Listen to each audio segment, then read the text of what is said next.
사랑하는 성도님들과 함께 나눌 말씀은 요한 3서 1절에서 8절까지의 말씀입니다. 집중적으로 살펴볼 말씀은 3절에서 6절까지의 말씀입니다. 형제들이 와서 네게 있는 진리를 증언하되 네가 진리 안에서 행한다 하니 내가 심히 기뻐하노라. 내가 내 자녀들이 진리 안에서 행한다 함을 듣는 것보다 더 기쁜 일이 없도다. 사랑하는 자여, 네가 무엇이든지 형제 곧 나그네 된 자들에게 행하는 것은 신실한 일이니 그들이 교회 앞에서 너희의 사랑을 증언하였느니라. 네가 하나님께 합당하게 그들을 전송하면 좋으리로다. 오늘 말씀을 통해서 우리가 생각해 봐야 할 주제는 우리 그리스도인들은 어떻게 하나님과 교회를 위해 일을 해야 하나입니다. 교회를 보면 수많은 사람들이 봉사를 하고 일을 합니다. 어떻게 봉사를 해야 하나님과 교회를 위하여 바르게 일을 하는 것일까요? 그리스도인들은 진리를 따라 사랑으로 섬겨야 합니다. 사도 요한이 요한 3서의 수신자인 교회 장로 가이오에게 어떻게 말하고 있습니까? 3절의 말씀에 보면 형제들이 와서 네게 있는 진리를 증언하되 네가 진리 안에서 행한다 하니 내가 심히 기뻐하노라.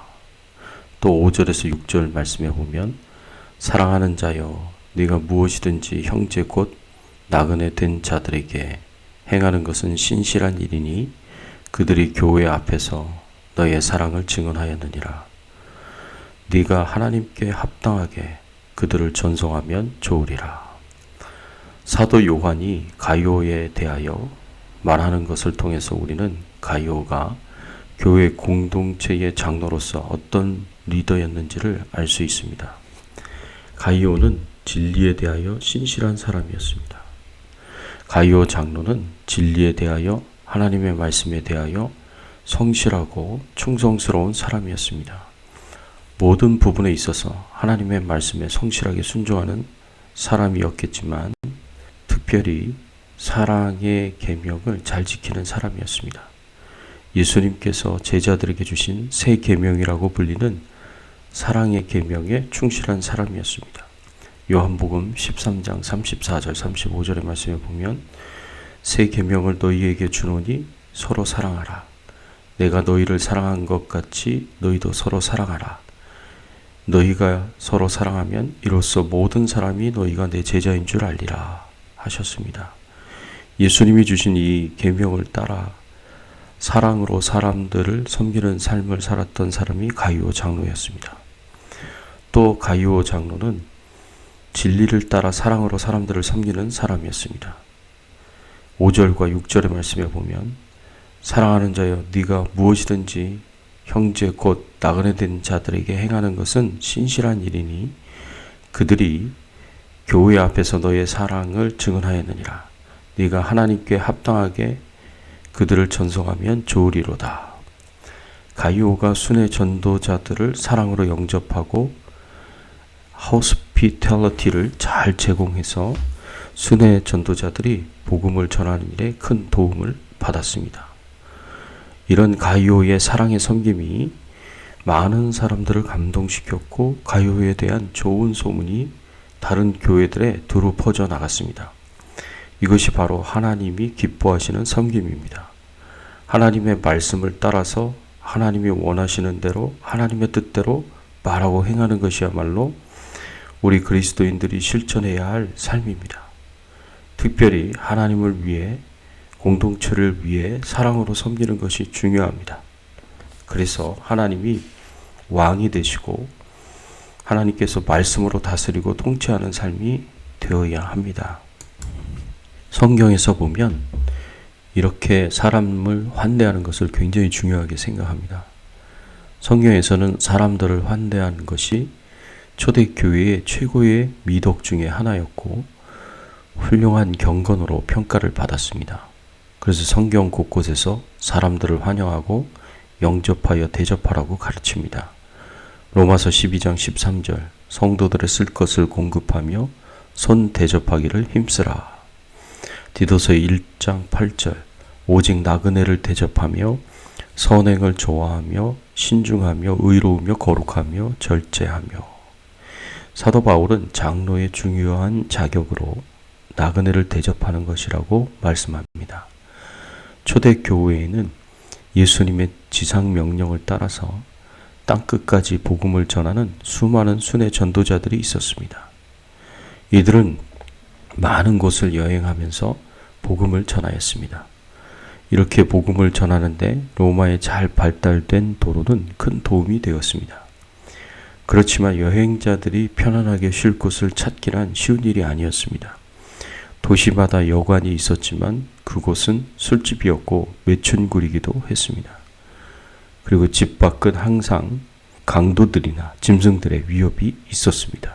게다가 대부분의 순회 전도자들은 가난한 형편이었기에 편안한 숙소를 찾는 것이 정말 어려웠습니다.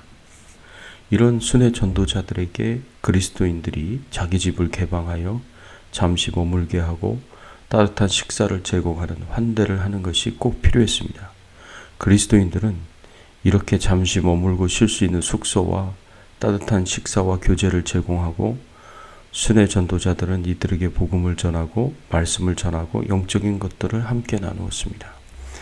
여러 지역의 교회의 소식을 알려주고 중요한 사도들의 서신들은 회람 서신으로 함께 나누기도 하였을 것입니다. 그러니 순회 전도자들은 순회 전도자들대로, 환대를 하는 그리스도인들은 그리스도인들대로 서로 유익한 일이었습니다. 그렇지만 복음을 땅끝까지 전해야 하는 하나님의 뜻에 있어서는 이렇게 순회 전도자들을 환대하는 것은 복음을 위하여 꼭 필요한 일이었습니다. 이런 면에서 볼 때 이렇게 순회 전도자들을 환대하는 것이 복음 전파에 큰 기여를 했다고 볼 수 있습니다. 이렇게 손님을, 나그네를 환대하는 자에게 주어지는 상급은 어떤 것이었을까요? 나그네를 환대하는 자는 선지자의 상과 의인의 상을 받을 수 있었습니다. 마태복음 10장 41절의 말씀에 보면 선지자의 이름으로 선지자를 영접하는 자는 선지자의 상을 받을 것이요 의인의 이름으로 의인을 영접하는 자는 의인의 상을 받을 것이요. 여기서 선지자는 성령의 감동을 받아 하나님의 메시지를 선포하도록 하나님께 특별히 부르심을 받은 사람들을 가리키는데 그 당시 복음을 전하는 지도자들을 가리켰습니다. 이 선지자들은 복음을 전하는 전도자들뿐 아니라 예배 중에 말씀으로 성도들을 권면하고 위로하는 사명을 받은 사람들입니다. 초대교회 당시에는 순회 전도자들이나 사도들, 감독들과 장로들과 같은 분들이라고 볼 수 있습니다. 오늘날로 말하자면 목사와 선교사라고 볼 수 있습니다. 이렇게 천국 복음을 전하고 말씀을 전하는 자들을 영접하여 환대를 하는 그리스도인들은 선지자의 상을 받게 될 것이다 라고 하였습니다.